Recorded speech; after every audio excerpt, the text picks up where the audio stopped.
सभी को मेरा बहुत बहुत नमस्कार है और स्वागत है। आइए आज हम बात करते हैं अपराजिता, जिसे कि साधारण भाषा में कोयल भी कहते हैं।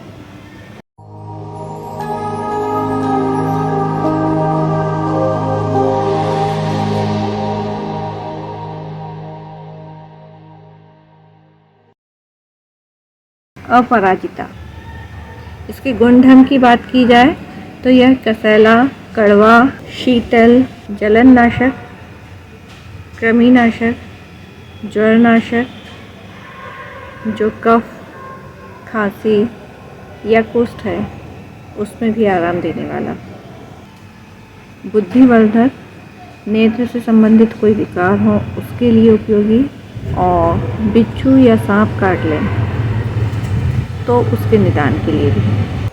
आँखों की पलकों पर कोई प्रॉब्लम हो तो जो अपराजिता के फूल रहते हैं उसे पीस के लगा लें, प्रॉब्लम सॉल्व।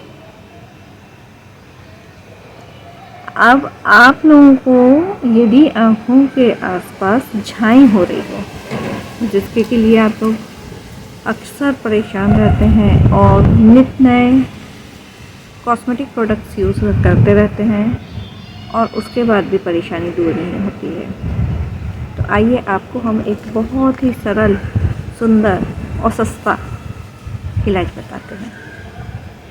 तो जो ये अपराजिता की जड़ रहती है उस जड़ को जला लें और जो राख रहती है उसको मक्खन मिलाकर झाई वाले स्थान पर लेप कर लें।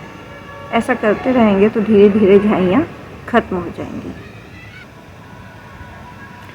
कैसी लगी जानकारी, है ना अच्छी? लाइक कीजिए फिर, और क्या है। हाँ, जहाँ कहीं ऐसा लगे आप तो डिसलाइक भी कर सकते हैं, क्योंकि आप ही लोगों की जो प्रतिक्रियाएं हैं वो हमें अवगत कराएंगी कि हमारा जो ये काम है किस तरह से चल रहा है, और जो कमियां रहेंगी उसे दूर करने में भी हमारे लिए सहायक होगी। आइए पथरी से संबंधित परेशानी की बात करते हैं।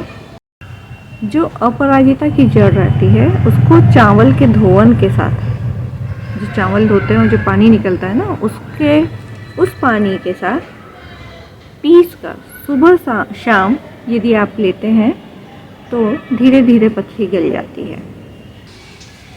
यदि गोनेरिया की समस्या है उसके लिए इसकी जड़ का रस 3 से 6 ml और इसमें करीब 1.5 ग्राम चीनी और 1 नग काली मिर्च, ये सब पीस कर करीब 7 दिन तक लेवे, आपको आराम अवश्य लगेगा। जिन लोगों को टॉन्सिल्स प्रॉब्लम है वे लोग करीब 2 तोला पत्ते का रस, उसे 400 ml पानी में उबाल लें और पानी इतना उबालें कि वो आधा रह जाए। अब उस पानी से सुबह शाम रोज़ कुल्ले करें। इससे आपके टॉन्सिल्स तो ठीक होंगे ही होंगे, इसके अलावा जो आवाज़ बिगड़ जाती है वो ठीक होगी, सर्दी, खांसी, कफ ये सब भी ठीक हो जाएंगे। जिन्हें भी फोड़े फुंसी होते हों तो जो जड़ है उसे गन्ने के सिरके में पीस कर फोड़े वाले स्थान पर लगाएं तो फोड़ा धीरे धीरे सूख जाएगा। जिन लोगों का लीवर या स्प्लीन बढ़ गई हो तो जो इसके बीज रहते हैं वो करीब आधा ग्राम से लेके 4 ग्राम तक भून कर पीस लें और उसको गर्म पानी के साथ सेवन करें। जिन्हें जॉइंटिस है वो जड़ का चूर्ण छाछ के साथ लेवें। नर्व से रिलेटेड प्रॉब्लम हो तो जड़ का चूर्ण और तिल का तेल दोनों मिलाकर मालिश करें।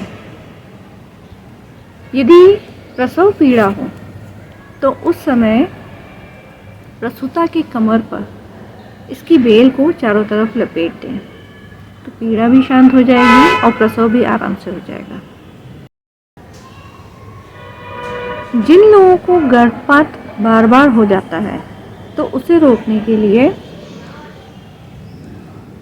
इसकी जड़ों की छाल या पत्ते बकरी के दूध में पीस लें। पीसने के बाद छान कर उसमें शहद मिलाकर सेवन करें तो गर्भपात होने से बच जाएगा। यदि ज्वर हो तो पत्ते का रस सूंघें। यदि तपेदिक है तो पत्तों के रस के साथ अदरक का रस मिलाकर उपयोग करें। जिन लोगों को मिर्गी आती हो तो इस पौधे के पंचांग इट मीन्स जड़, तना, पत्ती, फल, फूल, इन सभी को एक साथ मिलाकर घी के साथ सेवन करें। ये बहुत ही अचूक उपाय है। जिन्हें श्वेत कुष्ठ रोग हो वे लोग अपराजिता जड़ 2 भाग और पुआर या जिसे चक्रमर्द भी कहा जाता है उसकी जड़ का 1 भाग, दोनों को पानी में पीस लें और जो सफ़ेद दाग वाला हिस्सा है वहाँ उस लेप को लगा लें। उसके साथ ही साथ जो अपराजिता के बीज हैं उन्हें घी में भूनकर सुबह शाम नित्य सेवन करें। धीरे धीरे दाग में आराम लगने लगेगा। यदि बिच्छू या सांप काट लिया हो तो इसके लिए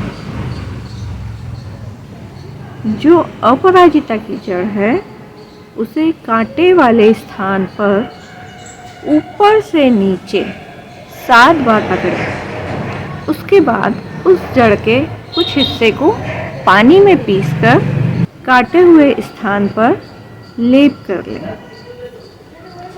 उसके पश्चात जिस साइड काटा हो उसकी विपरीत दिशा के हाथ में उस जड़ को पकड़े रहें। अर्थात यदि शरीर के दाएं अंग में काटा है तो बाएं हाथ में और बाएं अंग में काटा हो तो दाएं हाथ में उस जड़ को पकड़े रहेंगे तो आराम लगेगा।